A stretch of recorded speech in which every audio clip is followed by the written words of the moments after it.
The America's Democrats podcast, a project of 21st Century Democrats, is made possible by contributions from our listeners. Want to do more? Go to americasdemocrats.org and click Donate. And thank you for allowing us to be your voice. And if you enjoy the show, please share it with your friends on Facebook and Twitter, and leave us a review on your favorite podcast app. This is the America's Democrats podcast, the weekly podcast for stand-up Democrats. I'm your host, Jim Cuddy. This week, Neera Tanden on why now is the time to reimagine a social contract that not only leads us into recovery, but paves the way for a new future. Plus, former U.S. Senator Tim Wirth on how Trump could stay in the White House no matter what the voters say. And Bill Press with Randi Weingarten, president of the American Federation of Teachers. Had enough of Fox News, the House Freedom Caucus, and Donald Trump? If you want the facts that you won't get from them or from the fake news sites of the alt-right, then stay tuned. Our sponsor, 21st Century Democrats, works hard to get everyday Democrats involved in returning our party to its roots and to success at the ballot box. Sit back and listen, then stand up and fight. And follow 21st Century Democrats on Facebook for all the latest progressive news. We're glad you can join us. As president of the Center for American Progress, and throughout her career, Neera Tanden has focused on expanding opportunity for all Americans. As we face the crisis brought on by the pandemic, she says we have an opportunity today to build on the New Deal with a new social contract that presents a more fair and just way forward. And we say hello to Neera Tanden, the president of the Center for American Progress. Neera Tanden, thank you so much for joining us today on the America's Democrats podcast. Very excited to be with you. Thank you so much for having me. Oh, our pleasure to have you with us. You recently wrote an article for the journal Democracy titled A New Social Contract for the 21st Century. And you explain how we got to the social contract we have today. That story begins with the New Deal, which emerged at a moment of great turmoil, of course. How did the New Deal reshape the relationship of individuals to government and corporations? So the New Deal was a product of actually decades of fighting, essentially political fighting about unions and the ability of people to collectively bargain, about new regulations of the workplace. And that political fighting resulted in changes at the state level and not significant changes at the federal level until the New Deal. And it's actually fascinating because Roosevelt, as governor of New York, which was his position before he became president, really led the way on progressive legislation on issues like regulating the workplace and 40-hour work weeks and regulating, and ending child labor, a whole series of proposals. And it was in his experience as governor that he really developed the idea, him and thinkers around him had developed the idea that you needed a new social contract, a new deal between workers, between companies, and, everyone in the government. So the New Deal created the 40-hour work week. It regulated business in fundamental ways. It hadn't business had really not been regulated in any way. And even developing a minimum wage or the 40-hour work week were new regulations, new national regulations. It created Social Security, which was really developed a relationship between the federal government and individuals. We had a much weaker national government before the New Deal. So it really created the architecture, if you will, the kind of legal architecture that oversees relationships between the individuals and companies and the government and individuals. And that architecture has been with us for a long, long time. And then comes the 1980s. So we move ahead some 50 years or so. What happened then to the social contract of the 1930s? Well, I think it's really important to first say that the social contract that was set up by the New Deal really worked very well for for many years. So the highest levels of productivity, the highest levels of income gains, of shared income gains, happened in the United States in the 50s and 1960s. And that was a product of the New Deal. I mean, it was post-war, but the New Deal architecture definitely did not hinder our economic growth. We had some stagnation in the 1970s, and in the 1980s, we saw the first true assault on really the New Deal and the ideas behind the New Deal. So even Nixon actually proposed in some additions to the New Deal as president. He came out for universal child care at one point. I talked about healthcare for everybody, not in perhaps a version that I would like, but those weren't assaults. In the 1980s, we saw this real push against the New Deal in the form of deregulation. And Ronald Reagan, proposed, he made an economic argument that the government was too big and doing too much, and really had an aggressive agenda around deregulation. He attacked unions, the sort of famous PATCO strike, the air traffic controller strike, which, where the government really came on the side of the company and supported essentially scab labor. And we saw massive efforts to cut taxes, to weaken the state. So it was and then there was a kind of a libertarian philosophy, which was that the market always knew best. The government was terrible. The market was rational and smart. And, we saw a real erosion of elements of the New Deal. Unions were undermined, which was a key component of the New Deal. Regulations of companies were undermined. And this concept really started taking off. This concept really started taking off in the 1980s, which is a company's most critical goal and mission really should be ensuring shareholders do well. Like the company essentially functions for the benefit of its shareholders, not its employees, not the community, not even its customers, but for the benefit of shareholders. And that, again, was anathema to a New Deal construct, which really regulated companies so that they served the needs of workers, the companies itself, but also with their employees and society. Well, and so here we are again at another moment of great turmoil, this brought on by the coronavirus. You outline what could be part of a new social contract, beginning with corporations. You mentioned Elizabeth Warren's proposal that corporations with over $1 billion in revenue obtain a federal charter of corporate citizenship. What will this accomplish, and why is that needed? So I was really struck in the first moments of the coronavirus, how Congress did come together and pass legislation very quickly. Some of it very good. Legislation to improve unemployment insurance, to give people income.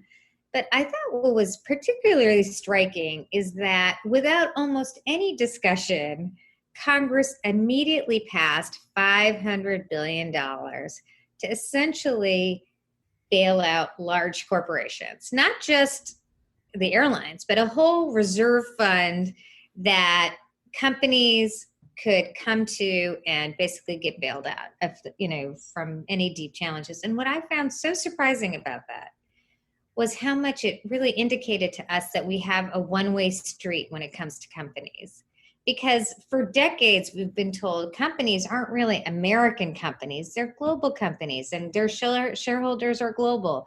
So they don't have, responsibilities for workers or even the community because they're global companies, and they're true, their responsibility is really just to their shareholders. And then we have this coronavirus and a deep economic chasm. And in that moment, these companies are no longer global companies. They're American companies because they're willing to come to America and have the American taxpayer bail them out. And I thought in that moment, that just really tells us how ridiculous this conception is, because Americans are bailing out these companies, and Americans actually make these companies capable of doing what they're doing by providing the workforce to them, the education system that gives their workers the ability to be where they are, the rules, the regulations. I just thought that moment really illustrated how out of balance and out of whack this relationship is. And that's why I think we actually need to ensure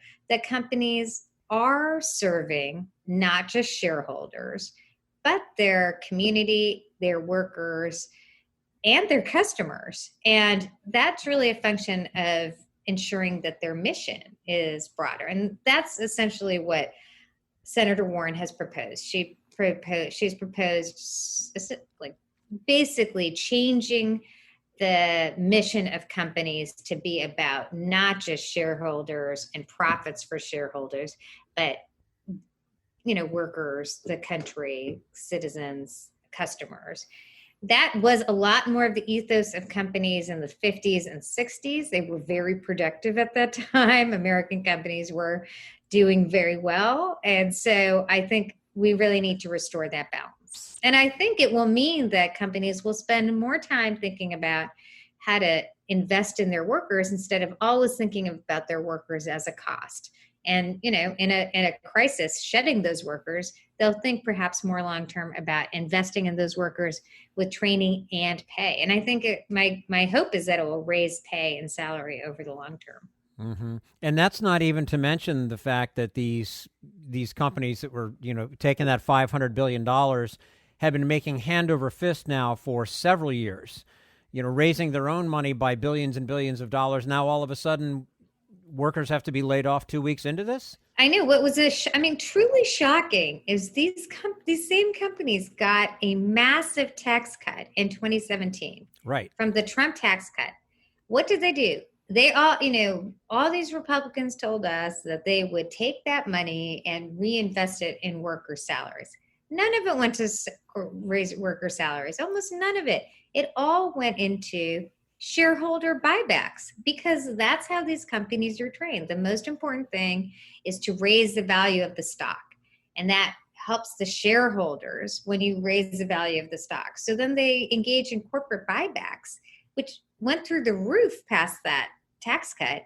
It didn't ever go to workers, or even companies didn't even invest in new in research or other things for the companies. It basically went to shareholders, which tells you why this mindset is really counterproductive. It's not that it's neutral. I think it's economically a problem that the companies are, instead of investing in themselves and new plants and new research and new products, they're just passing resources to just a group of rich people, which is shareholders. In the United States, only half the country has any stock, right? 50% of the country has no stocks. So an economy where companies are so driven towards the stock market and improving shareholder value is an economy that is inherently unequal.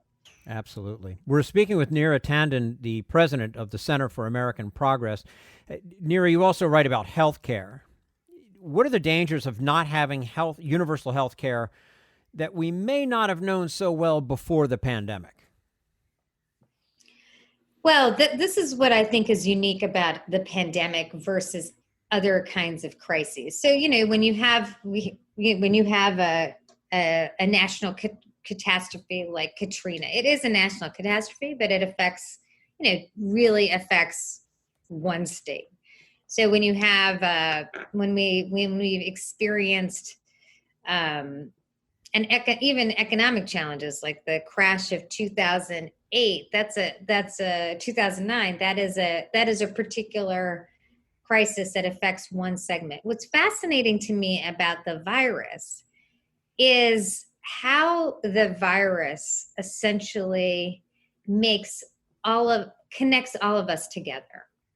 What do I mean by that? I mean, when a person makes a decision, the individual decisions people make vis-a-vis the virus and their own health can shape their whole community, can affect their state, can in fact affect all of us. So if you are sick and you decide you're feeling sick and you go to work and that virus spreads to other people, you've essentially, you're creating an outbreak. So all of us actually have a stake in people being able to make the right decisions for themselves. So, lots of people don't have access to sick leave. So if they don't go to work in our country, if they don't go to work, they just don't get paid. And that's that's just asking too much of people. So it was important to pass paid leave and sick leave in the congressional packages so that people don't have to make that choice, because it really threatens all of our health when people are making decisions to put their economic needs over their health. We don't want people to make those decisions. Well, that's another issue is healthcare. We want people it is the case that testing is really free for people at this point, but we want people to be able to go to their doctor, engage with their doctor. What's really important about this virus, which I have learned personally since I have now recovered from the virus, is that there are a lot of symptoms that aren't really well known. Like I had a lot of symptoms. I never had a cough and I never had a fever, but I tested positive for the virus and I was hit with it hard for 6 weeks. And Wow. So we want people, it's important for all of our healthcare that everyone engage with the healthcare system in a pandemic. And that's why I think it is so important that I truly get to universal healthcare. I was very proud of working on the Affordable Care Act. I was proud to work on it for Barack Obama, but I am, I think it's time that we, sort of fulfill the mission and get to truly universal healthcare. Absolutely. And let me first just say I'm really happy to hear that you did recover. I'm sorry that you had to go through it, but just, thank goodness that you did. Yeah, I appreciate that. Thank goodness you did. Something else you advocate for is a program called Medicare Extra. What is it? What do you see as the advantages to this plan? So Medicare Extra is it's a plan for universal health care. It essentially ensures everyone in America is in a Medicare program. When I say a Medicare program, it's a program that uses Medicare and it improves the benefits of Medicare. So it's kind of a Medicare Plus program. And for those people, so if you don't have insurance today or you're in Medicaid,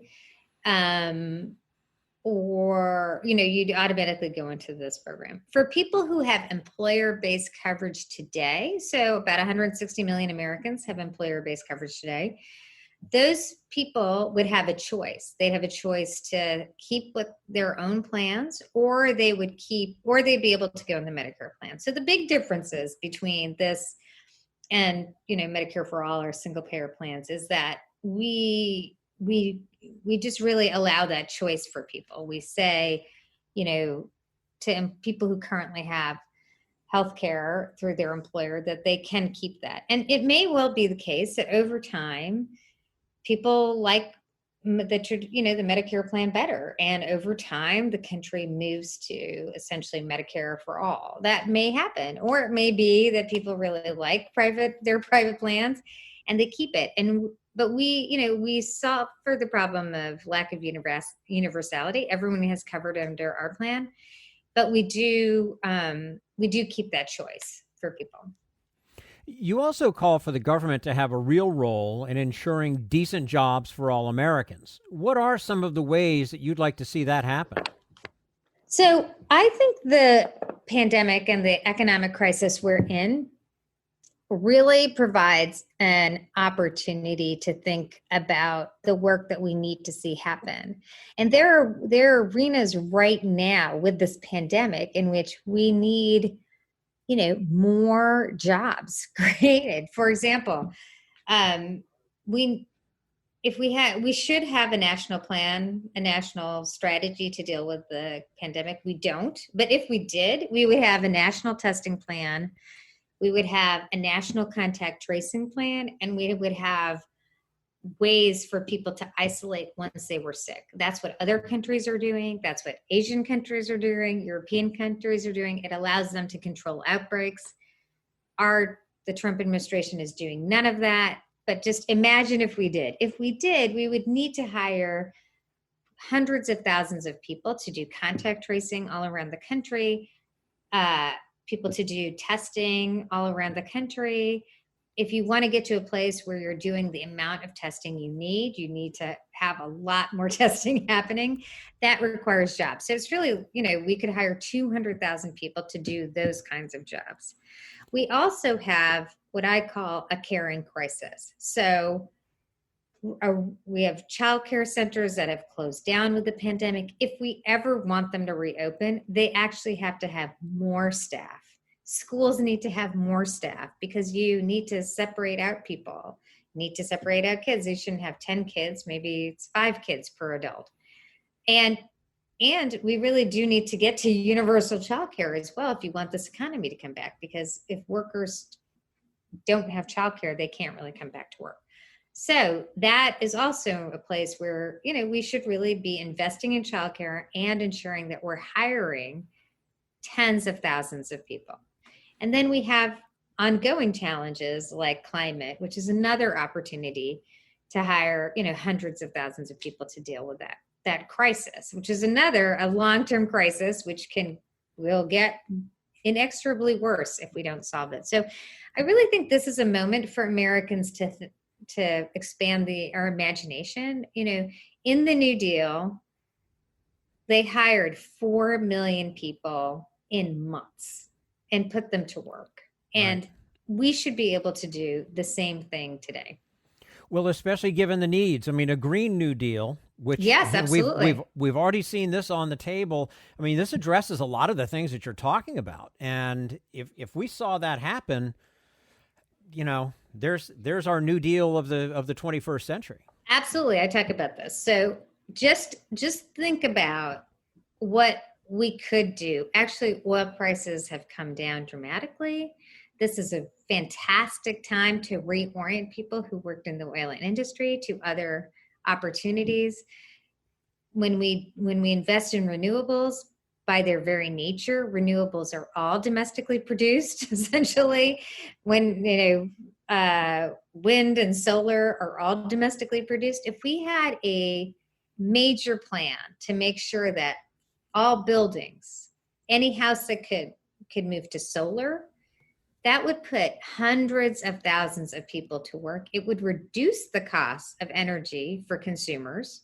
At this time, solar is super competitive and much cheaper in many parts of the country.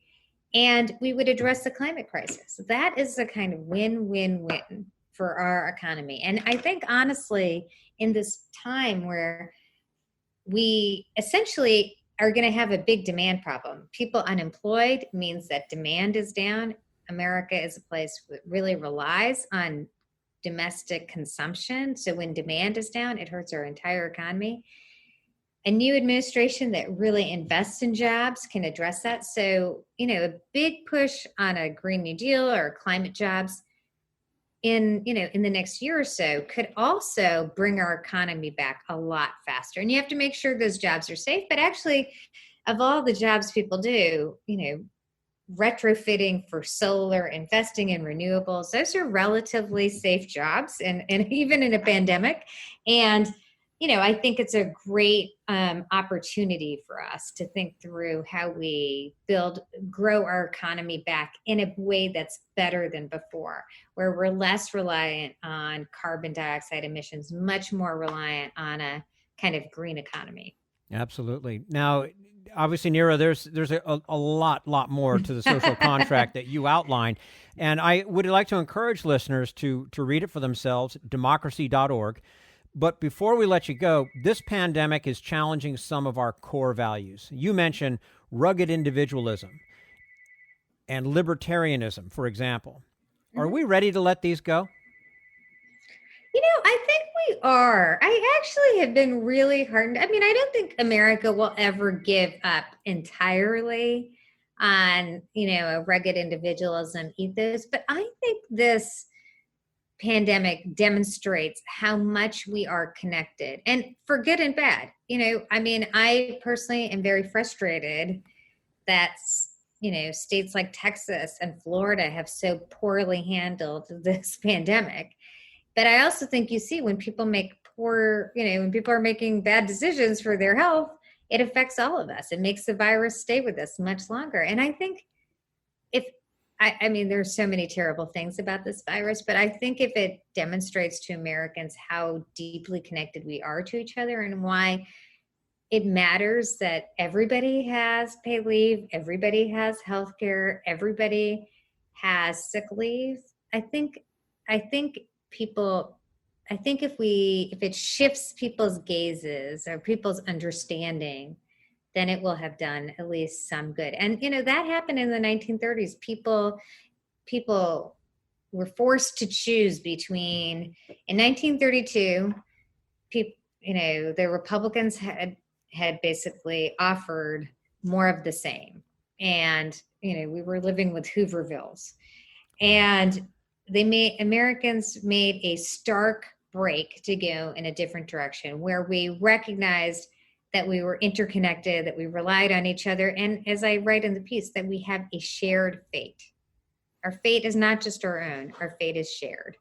Absolutely. When you recognize you have a shared fate, that makes you do things differently. And that is my one piece of hope out of this terrible, terrible pandemic, that we are willing to see each other as fellow citizens, people we are responsible for each other, and we're willing to do more for each other than we've done before. Amen to that. Neera Tanden, president for the Center of the Center for American Progress, joining us today on the America's Democrats podcast. So glad that you've recovered from this horrible, horrible COVID-19 and that you were able to join us today, and we'd love to have you back again soon. Excellent. Thank you so much. It was so great to be with you. Thank you. And this is the America's Democrats podcast, the weekly podcast for stand-up Democrats.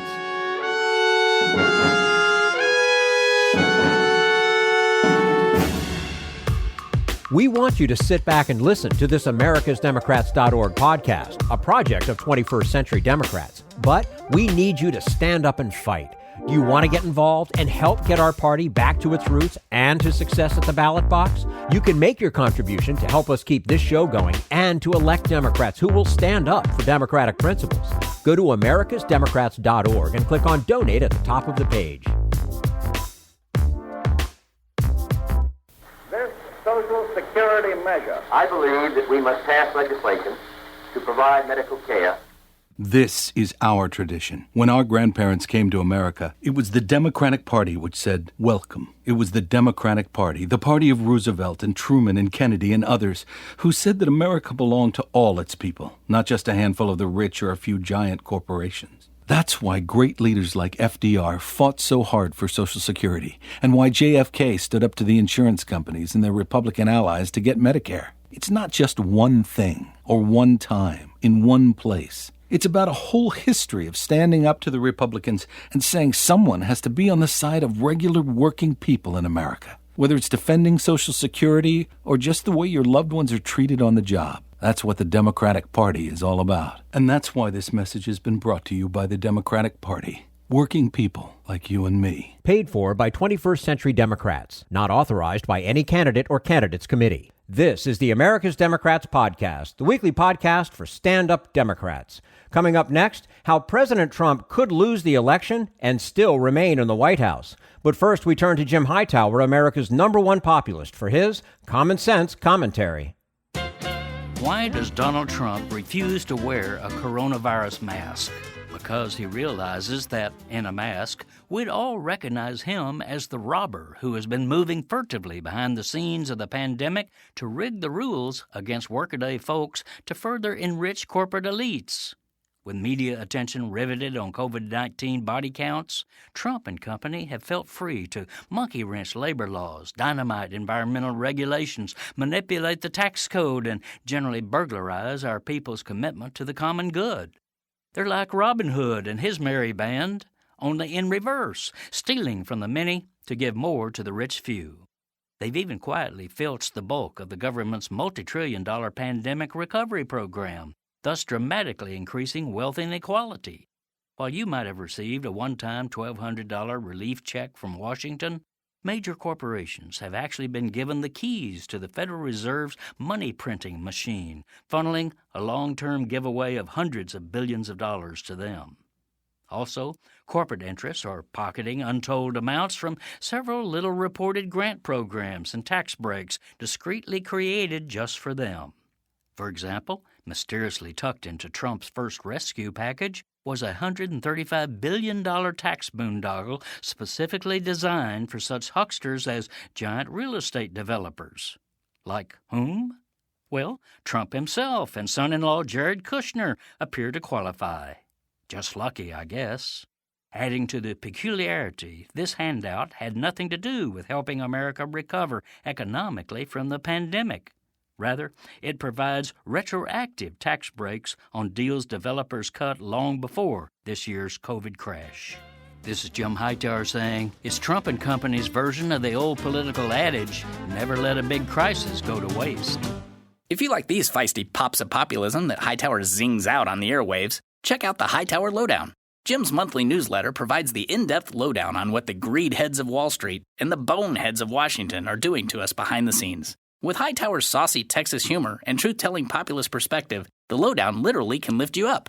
And get this, you can have the lowdown delivered to your mailbox or email each month for only $15 a year. Yes, 12 issues, only $15. Check it out, hightowerlowdown.org. This is the America's Democrats Podcast, the weekly podcast for stand-up Democrats. Former U.S. Senator Tim Wirth says there's little Trump hates more than losing, and Americans cannot afford to ignore how far he'll go to avoid it. And we say hello to Timothy Wirth, former United States Senator from Colorado and President Emeritus of the United Nations Foundation. Senator Wirth, thank you so much for joining us today on the America's Democrats Podcast. Well, delighted to be here, and go Democrats. I think it's very impressive what you all are doing. Well, thank you very much, and it is our pleasure to have you with us. You recently wrote an op-ed along with Gary Hart, Joel McCleary, Mark Medish that got a lot of attention. And I'll tell you, quite frankly, it downright scared me. The title of this op-ed, How Trump Could Use Political Chaos to Upset the Election. Among other things, you write that he could declare a national emergency under the pretense of keeping order. How would this disrupt elections? Okay, well, as we get into this, let's step back for just a minute and sort of survey the landscape and what we've got here. You know, we've got a man in the White House who, over the last three and a half years, has clearly demonstrated that he is unaware of and certainly not bound by any of the norms and protocols of American politics. You know, it's a matter of faith, it's a matter of trust that allow our system of checks and balances to work.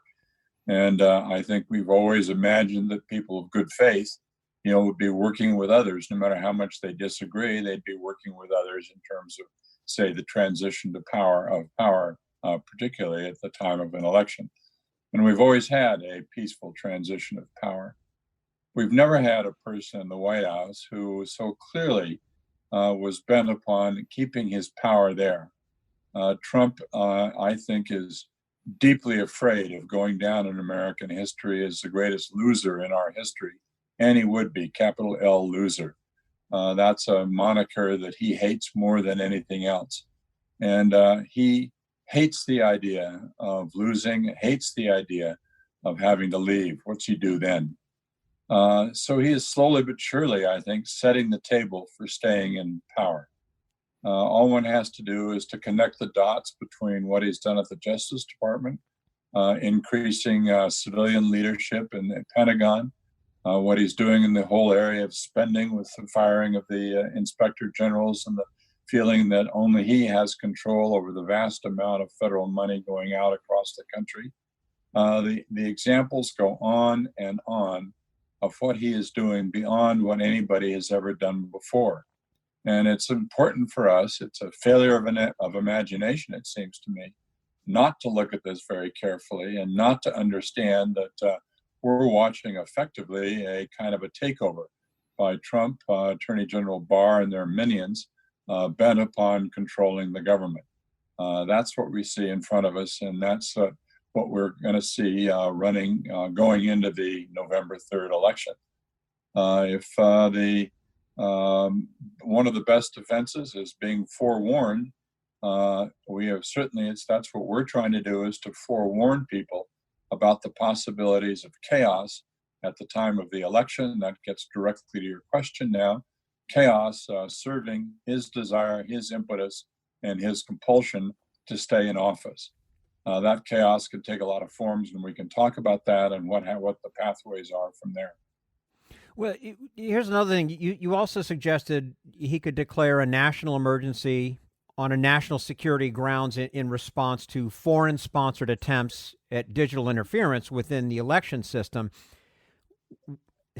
On the surface, that might sound good, that he's actually being proactive about keeping foreign folks out of our elections. But what would this actually accomplish? Well, again, let's look at what happens leading up to the November 3rd and then after November 3rd.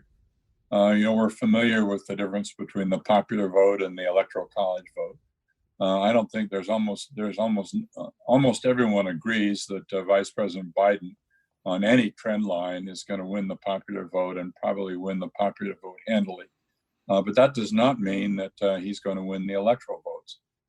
There is still a possibility of very, very tight elections in Wisconsin, Michigan, Pennsylvania, Arizona, North Carolina, Florida, maybe Georgia, to name the states that where there are going to be probably very close elections. In those very close elections, Trump has the ability, and now we'll get right to your point again, Trump has the ability to disrupt these elections. In three of them, Wisconsin, Michigan, and Pennsylvania, the state legislatures are controlled by Republicans, and they can declare that there is not a majority, the same majority that might get certified by their Democratic governors. Their legislatures can say there isn't a majority in these states, and there is not a majority, and therefore the electoral votes can't be counted. And this can then go to the time of the electoral college meeting dates in December. Now, what does outside influence have to do with this? What I've talked about so far are the electoral pathways to his taking over. In other words, declaring that there aren't enough votes in the electoral college to declare anybody a winner, so he declares himself a winner. The parallel path, which is, I think, more frightening, is the fact that Trump holds vast emergency powers granted to him over the last 50 years by the Congress, beginning with emergency powers in case of a nuclear attack, and that went to emergency powers related to a chemical attack or a biological attack, which then went to emergency powers related to terrorism. Trump has the ability, for example, under the Communications Act, to shut down the internet and to take over all electronic communications in the country. He has the ability to nationalize the National Guard. He has the ability to declare a pandemic, an emergency, a healthcare emergency, and use that as an excuse for shutting down voting or shutting down the counts of he's got an enormous amount of emergency power, which nobody knows anything about. These emergency powers are you can see that he has them, but nobody knows what they are. They sit in the White House and at the Justice Department. Who implements them? How do they get implemented? Is there any control over them? The Congress has no check over these powers. The Senate, of course, it would be hopeless in this kind of a situation. So, we depend upon the House, and then we can go on to whatever defenses may exist against this. But that's where ending on your question of the outside, Trump can declare an outside emergency and say that Chinese are interfering, or the Iranians are about to do X, or the North Koreans are mounting a potential of a nuclear attack, and declare a national emergency, under which terms he then has enormous power. Finally, the Justice Department would confirm that. You can't imagine that Barr would be anything but a rubber stamp for Trump, and so Trump goes ahead with no checks. I don't know if we could count on the Supreme Court to stop this, but that would take for a long period of time. So what we really have to do, and this is what our group is arguing, we really have to do is to get people as broadly aware as possible of the possibilities, these pathways to a takeover by Trump, to be broadly aware of them. These aren't possible now. There seems to me increasingly probable. And as these pathways occur, we have to be able to understand them, talk about them, publicize them, and have such a remarkably strong citizen uprising in advance, not waiting until the 1st of November or the 3rd of November, but going through the month of October and in September as well, to be talking about these powers and preparing the country for this very logical set of events surrounding the election on November 3rd. And these supposed national emergencies that he could declare, he has to have no proof of anything. He can just kind of make this stuff up if he wants. He can make the stuff up if he wants. There are no grounds in the law. They're very broadly written and very general powers, and he can declare a national emergency for national security reasons. Again, as I suggested, he may declare that the COVID at that point is out of control and we can't really certify an election because people couldn't vote. He can declare that there were fraudulent votes cast and that there were hundreds of thousands of fake ballots were distributed in Michigan and Wisconsin and Pennsylvania, which of course would be, like all of these other things, untrue. But he would use those as his grounds for this kind of a takeover. Well, and that's a nice segue, Senator, into my next question, because now let's talk about the post office.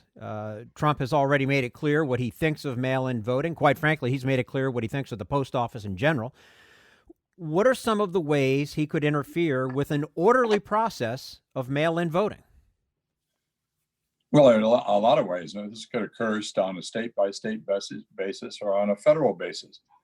Start right away at the federal basis. The funding for the post office is in very fragile situation. There seem to be a little bit better in the last couple of weeks with the increase in packages and therefore an increase in revenue. But he can declare all kinds of emergencies related to the people delivering the mail and say this is unsafe. People have to be tested. We have to slow down the use of postal workers. There are a whole variety of things that he could make up related to the hundreds of thousands of people who every day deliver the mail to us.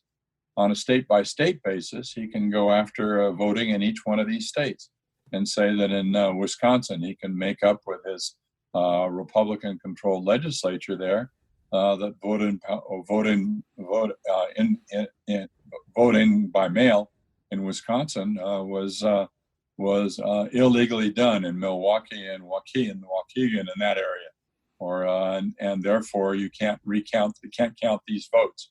In Michigan, the vote came, or Florida, the vote came in so slowly on election night because of so much mail-in voting.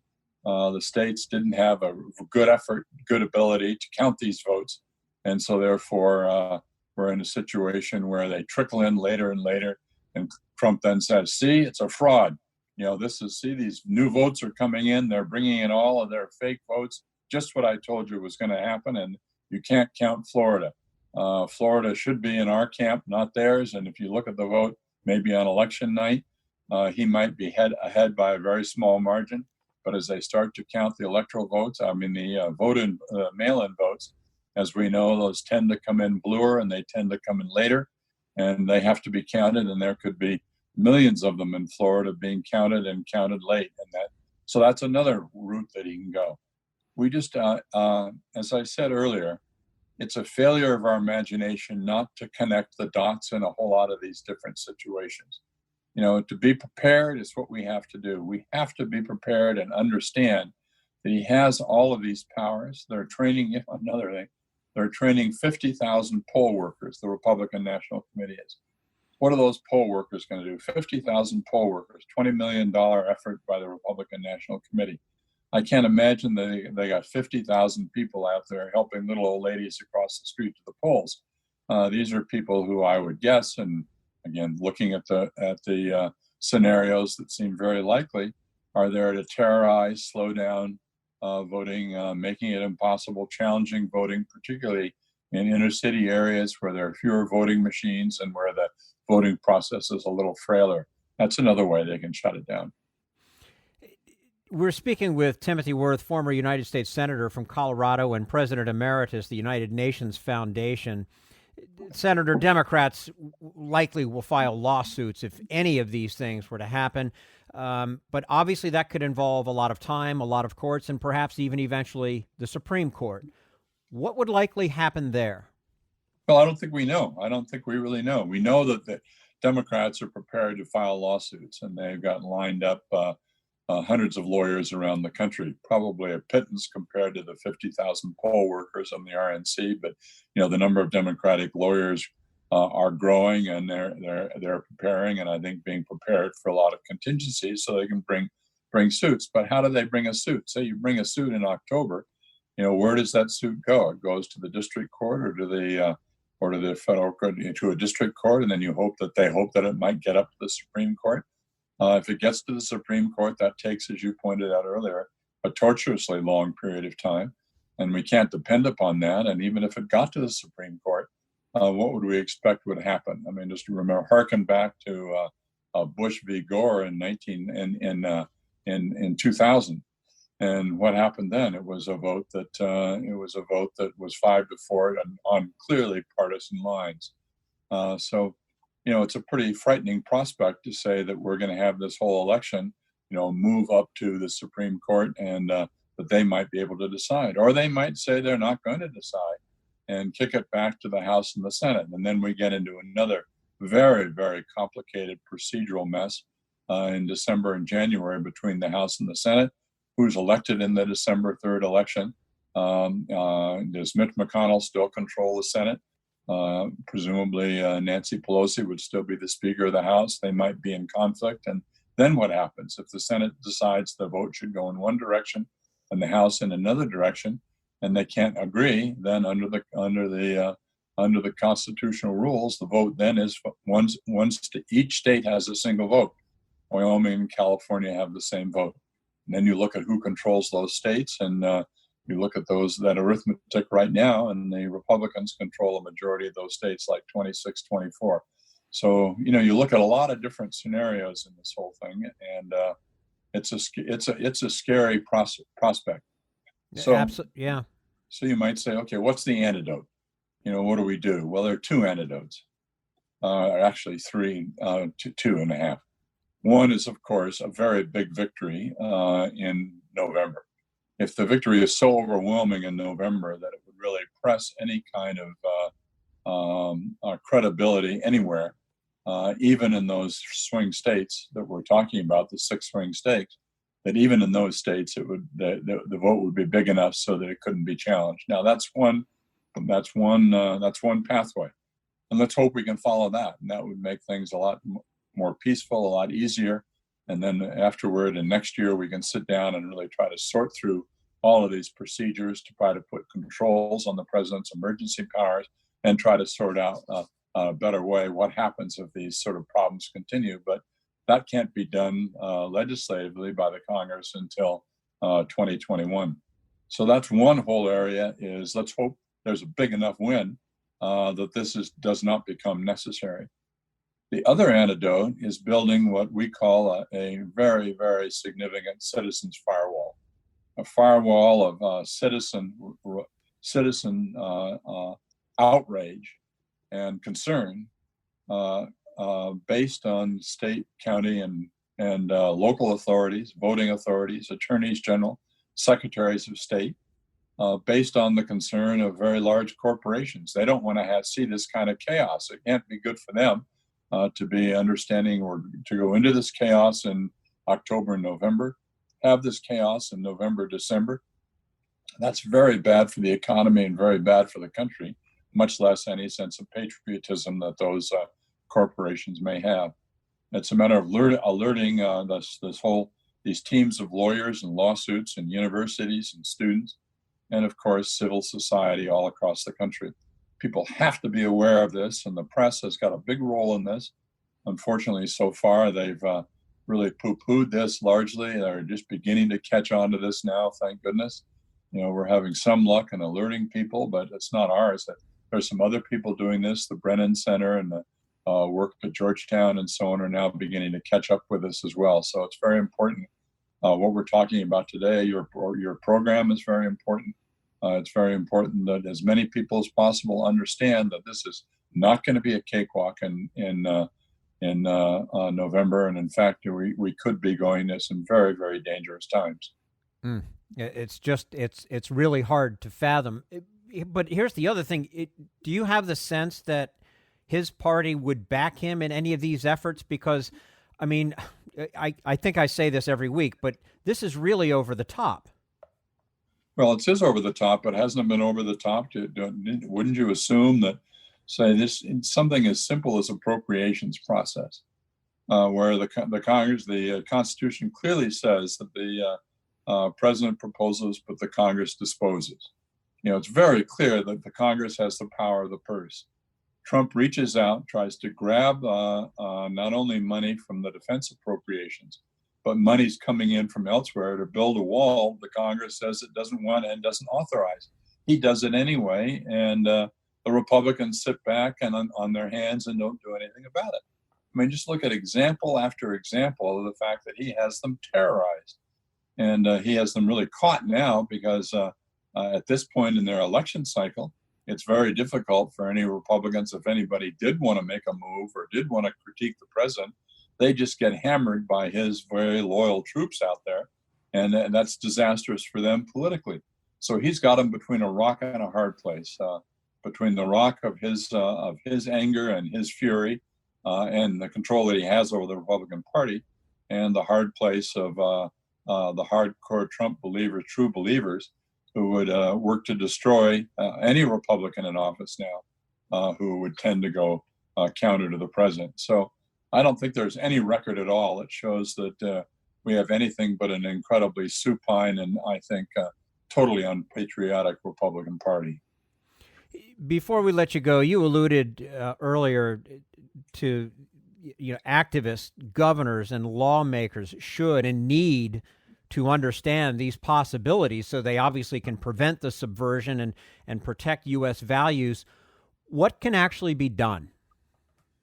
Well, exactly. You have a situation where the attorneys general can get together and really form a phalanx. They're extremely important legal officers, the secretaries of state, work together in terms of the way in which ballots are counted and the way in which voting ballot is being used in some states, learn from each other to work with the private sectors in their states and to say, we need your help.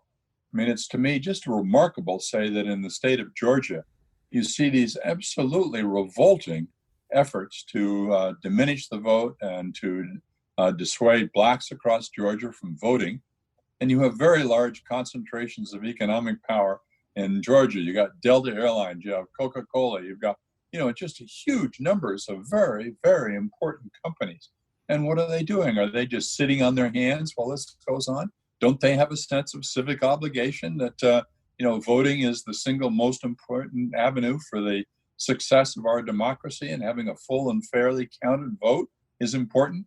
I mean, these corporations have to weigh in on this, and they can't just sit back and say, oh, somebody else is going to do it, or this really can't happen. It's happened in Georgia. We can see it happening in Georgia.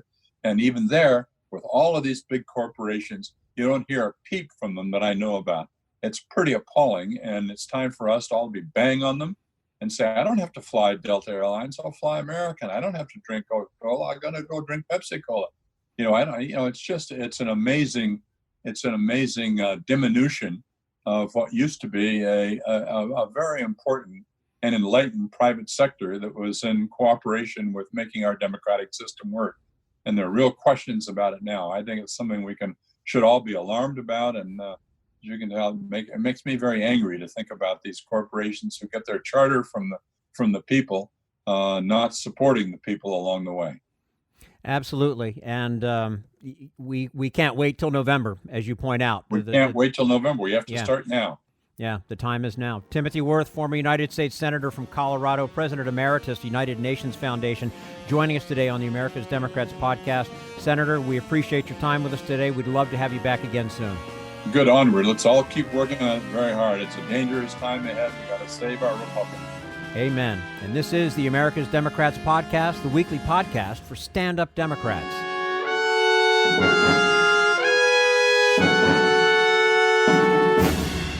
We want you to sit back and listen, but we need you to stand up and fight. Help get our party back to its roots and to success at the ballot box. Make your contribution to keep the americasdemocrats.org podcast, a project of 21st Century Democrats, on the air, and help elect stand-up Democrats. Go to americasdemocrats.org and click on Donate at the top of the page.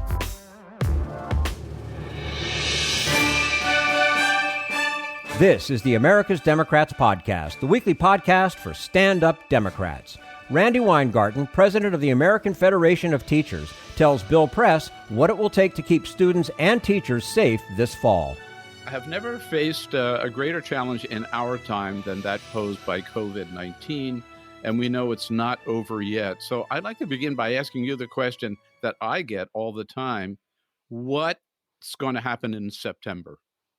Well, so I think the honest answer is that since none of us have a crystal ball, nobody's going to be, say with any total assurance what's going to happen in September. However, if you do actually follow the scientists as opposed to Donald Trump, and you listen to what they're saying, and some very progressive governors who have flattened the curve like they have done in Europe and in Asia, then we know that, number one, to the extent possible, we want to open schools, particularly for young children, because it's really important for them to not be as socially isolated as they have been. But when I say to the extent possible, as important as it is, as important as what the pediatrician said it is, it is also really, really important to do something safely. And as teachers say to me all the time, Maslow beats Bloom all the time. Maslow beats Trump too, but Maslow beats Bloom all the time, which means that we really, as much as many of us want to get back to a normal, want to see our kids know that remote instruction didn't work, safety is the watchword, and we have to reopen safely. And so what that means is, because we don't have a national response to COVID, as the president has made clear, he's downplayed it, and he's in some ways been, I don't know whether he's been more incompetent than narcissistic or more narcissistic than incompetent, but he's done, you compare the US to other countries, we've done a pretty rotten job.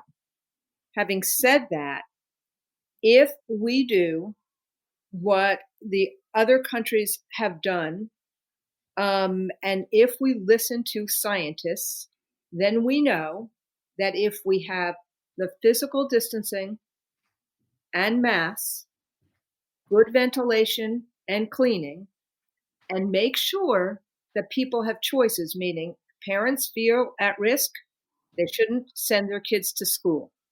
If teachers are at risk, they need to have accommodation.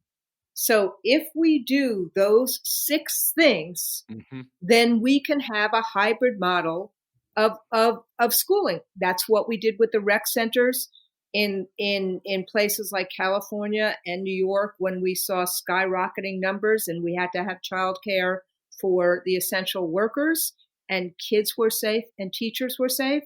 And that's where the science seems to take us. So bottom line, sorry for the long explanation, is that if we get the money to do all of those things, then there will be a hybrid model in some places for schooling in August and September, because we know it's really important. And hybrid means, for example, that some kids may be person to person and some kids may still be online, or that some kids will come some days and some kids come other days. Is that what we're Hybrid, talking about? hybrid means that we're trying to get as many kids as possible safely in a school at a particular time. So the new normal is not the old normal. It's not going to be like it was, last September. It's not going to be 30 kids in a classroom. It's going to probably be about 12 to 15 kids with desks that are basically with enough space so that they're 6 feet away from each other, and where where teachers are wearing masks and where you clean the school really well afterwards.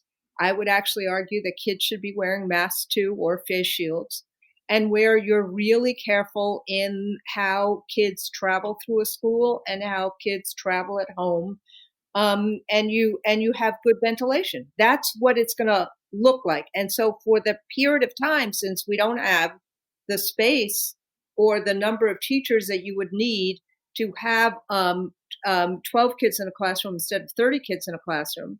So for the period of time that the spacing constraints, the physical distancing constraints stop you from having all kids at the same time, that's when you're going to have staggered schedules. And some schools and some school districts are thinking about it as A session and a B session in the morning and then the afternoon. And some schools are actually thinking about it as you get as many younger kids in for as often as possible as direct instruction.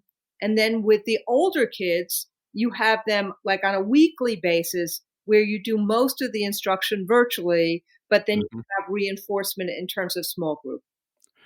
So who decides? I think you said earlier there are no national guidelines. So is it up to each school district, each school superintendent, each governor? Who decides? Essentially. I mean, it's and the more you see people pushing it. So let me say it this way. This is a national pandemic. And normally in a national emergency, you would see a national response for major, major issues. Having said that, in federalism, in our system of government, the states end up doing a lot of the work around health and safety and well-being of their citizens, including being responsible for public education. So in a normal situation, whether it was a Republican or a Democratic president, you would actually have the CDC acting like God and really giving us lots and lots of advice. And then you'd have the president reinforcing that and getting the materials and the resources that people need to do that. And then you'd have different states, changing things on the margin and districts changing things on the margin, but you'd have that kind of guidance. I'm saying it this way because none of that exists. We put our guidance out. We've said to ourselves as the AFT, we'd be damned if we open as haphazardly as we closed. Even if so we did our first press conference trying to figure out what the heck coronavirus was on February 2nd. We put our guidance out on how to reopen safely at the end of April 29th.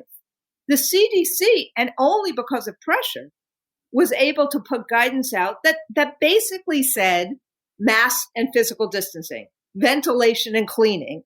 And they only got their guidance out at the end of May, early June. And McConnell is still not willing to open up the federal fisc to actually fund this stuff. McConnell and Trump, when it was about the cruise ship industry, they rushed to do some package. But it comes to kids, we still haven't gotten the funds that we need to even do what the CDC has said. So the long answer and the short answer to your question is it's a mess because there's no federal guidance in any meaningful way that's reinforced.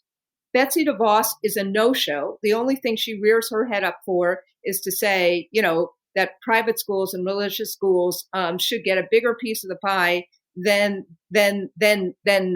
at-risk kids.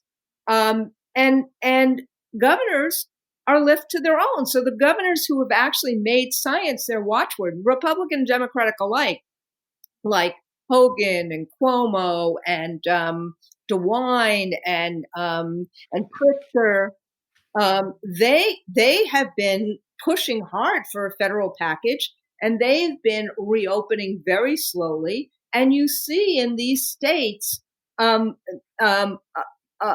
successful tackling of community virus. Mm-hmm. And so you can see in those states, you can envision that if it keeps on going the way it's going, you can reopen schools, particularly for young kids, under the conditions I talked about. But then you get to Florida, where the governor is still downplaying the virus. You get to Texas, where the governor finally has said, wear a mask. And you have huge community spread right now. So in those situations, I don't see how you open schools at the beginning of August in Texas, because there's too much community spread. And then you got a situation. So I think that part of the Trump's abdication of responsibility is that we're not giving a consistent message. The message I've said, which is kids are important. They should have been more important than bars. We should all be thinking about how to reopen safely, particularly for young kids. But we have to have these measures in place, from physical distancing to masks to reasonable accommodation for those who are at risk. I shouldn't be the only one saying this. Fauci shouldn't be the only one saying this. There should be a consistent public health chorus on this, so that everyone in America understood what the science was. That's Trump's failure. As we speak on this Tuesday, July 7, the president is finally maybe recognizing the importance of this and is holding a workshop, or whatever you call it, town hall at the White House, on the title National Dialogue on Safely Reopening America's Schools. You are the president of one of the largest teachers' unions in the country. Were you invited? Of course not. None of the president of one of the two teacher unions of the country, but also the entity that put the first guidance out that no one has contradicted us about. And so what you're seeing here is the president is doing yet another political stunt, as opposed to, it's obvious to anybody who has had a conversation with any parent or any teacher in the last 4 weeks that this is top of the mind. Absolutely. What the president is doing is, the only thing the president cares about is reopening more of the economy so that he can have a once a month celebration about the number of people who are back to work. That's the only thing he cares about. And so they see schooling not as what it is, which is how do we help, create opportunity for all the youngsters in America, and how do we do it safely, and how do we meet their needs, including their well-being needs, given they're in the middle of 3 crises. He doesn't see it that way. He sees us as a custodial function, and that if the schools don't open, for in-school learning, he's not going to be able to have his once a month cheer fest about the number of jobs that have been created or recreated. Right. So what did we learn from the experience that we had with online teaching or with Zoom teaching or whatever? You referenced a little earlier. It's just not as good. The only person who thinks that online teaching is the best thing in creation is Betsy DeVos. And she has pushed it with K-12 Inc. and other of these for-profit charters for years. And she's pushed it, with people who do homeschooling and whatever.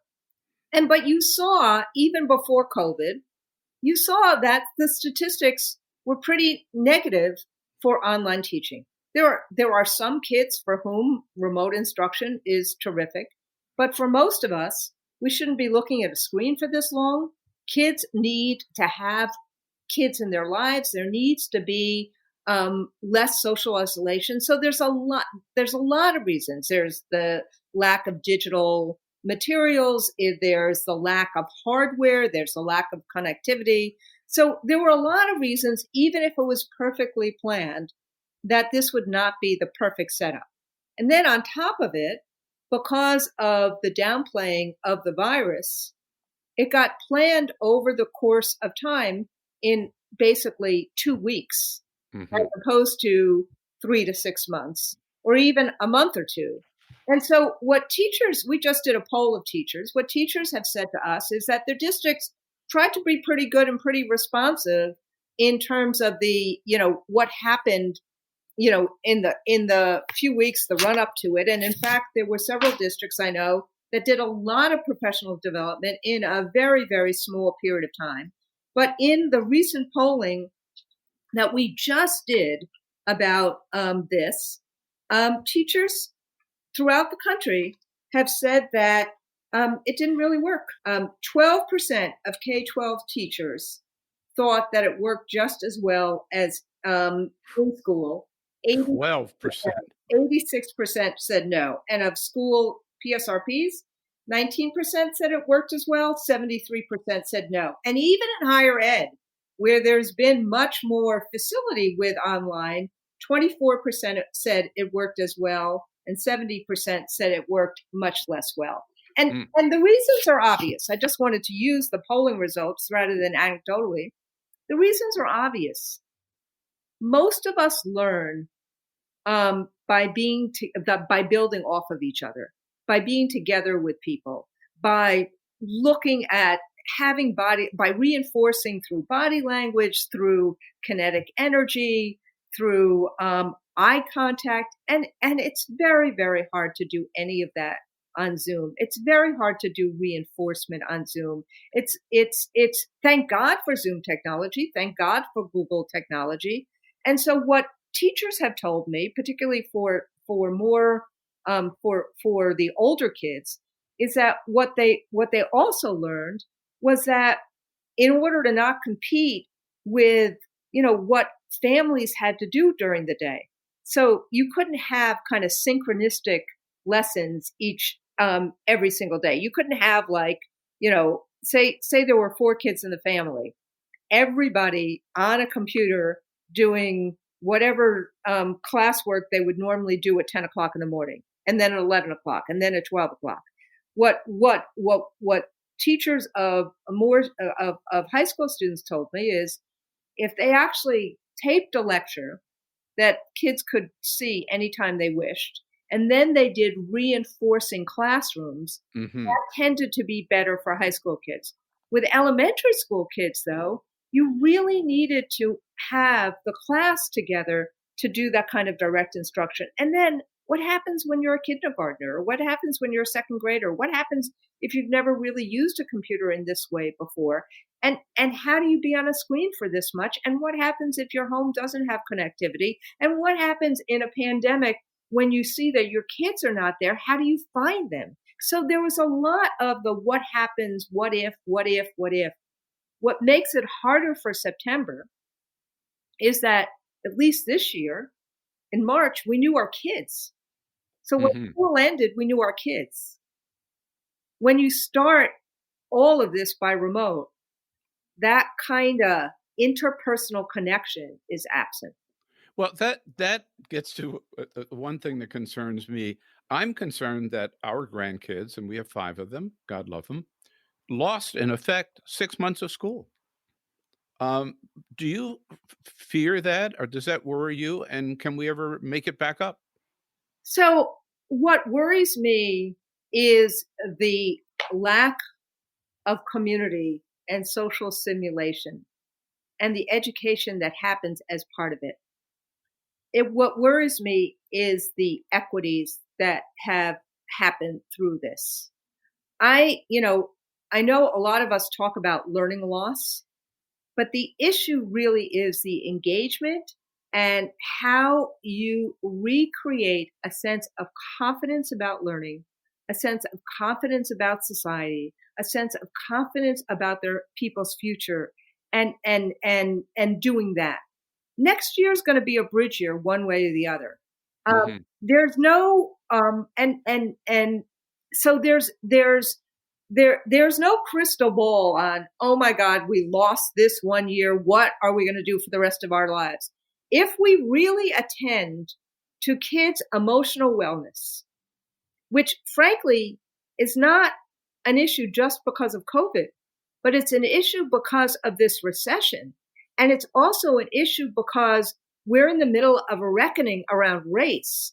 Let's not forget that watching that video over George Floyd's murder over and over and over again, with a police officer with his hands in his pocket as he has his knee on Mr. Floyd's neck, that's a pretty traumatic event.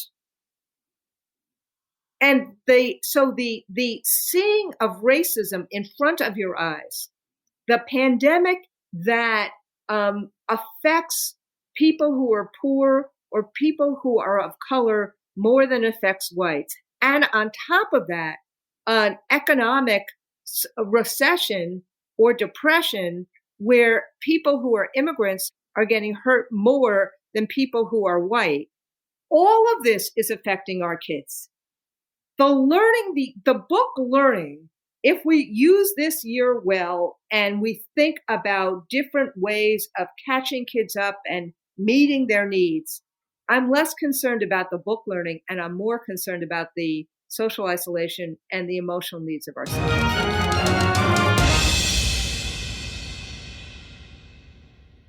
Bill Press with Randi Weingarten, president of the American Federation of Teachers. If you'd like to hear the entire interview, visit BillPressPods.com.